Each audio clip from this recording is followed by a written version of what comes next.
Hello, Joseph Michelli here. Thanks for stopping by our YouTube channel where we help leaders create brands that drive loyalty, engagement, and referrals.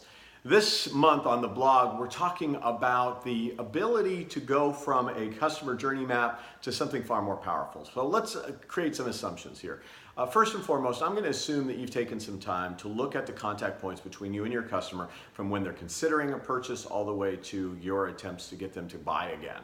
I'm also going to assume that you have looked at those interaction points, often called touch points, from the vantage point of the customer, that you've not just tried to think about how you can make them better, but you've really tried to get into the mindset of customers. What do they want, need, desire, see, think, feel, do? Now, as a result of all of those efforts, you have something I would call a customer journey map. If you've taken the time to do all that, you've written it down, you've created opportunity points, pain points, whatever it might be, you have a customer journey map. And it might look something like this. This is an example from my book I wrote about Mercedes-Benz. This is what the leadership team did to create an understanding of what the first-time lease buyer of a Mercedes-Benz vehicle does across their journey of consideration, all the way through purchase and service and the possibility of re-upping a future lease or making a future purchase.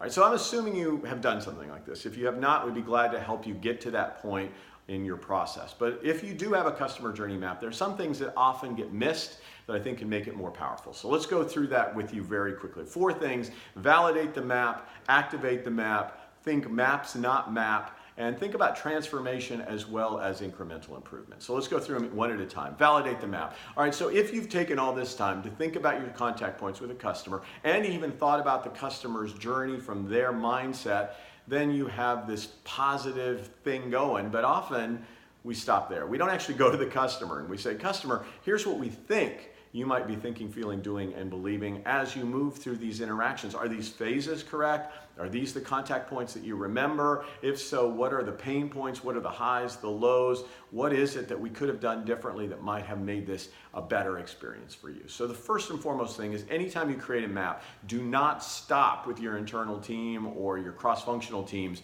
Make sure you reach out further and get the input of the very customers that you are claiming to chart the journey for. All right, so assuming you've done that, now we've got this incredibly cool map. And you can put it on your wall and it'll be a great visual. But the problem is, unless you activate it throughout your organization and get people thinking about how can they do something to improve the customer journey, it's little more than an opulent visual resource. So to get it activated, there's a lot of education that goes on to your entire staff about what this map means, how can they break it down, how can they simplify it, how can they identify line of sight to what they can influence or affect, and how do they create ideas that then will be considered through the organization through some kind of governance. All right, assuming you've done the activation phase, the training, getting people to understand how to use the map as a tool, then the very next thing to do is consider multiple maps. So as you saw in the Mercedes-Benz example, that was a map for a first-time lease buyer of a Mercedes-Benz vehicle.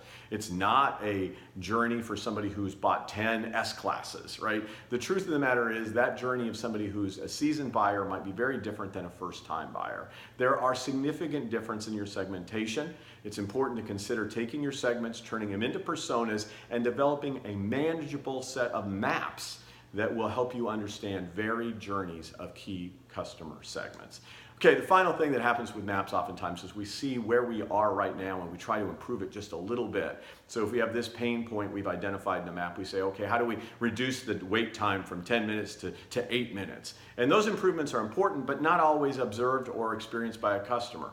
And in fact, those improvements may be so slight relative to what the customer really wants based on other changes that are happening not just in your industry, but beyond your industry. So one of the opportunities from a map is to not only say, how do we take where we are and make it better, but to really ask ourselves, where do we want to be at the end of this journey? Is it just a better mousetrap, or is it scrapping the mousetrap altogether and considering another way to serve customers? And getting rid of some of the legacy things that we could just incrementally improve upon by doing something dramatically different. For example, if you had been Blockbuster Video some years ago, by the way, we now know there's only one left in Bend, Oregon, out of 9,000 that existed in about 2006 or so.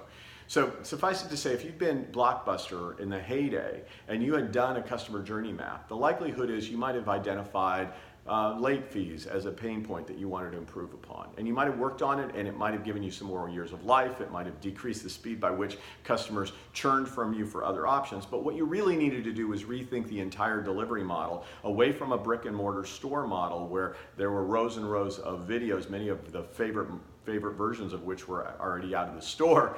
And you move to a model of digital delivery, much in the form of Netflix. All right, enough of that example. The point is use your map not just to incrementally improve, but also to transformationally improve. I hope you found value in our video blog this month. If you did, please give us a thumbs up and like us. If you would like to share this with somebody or subscribe to the channel, we'd very much appreciate your participation.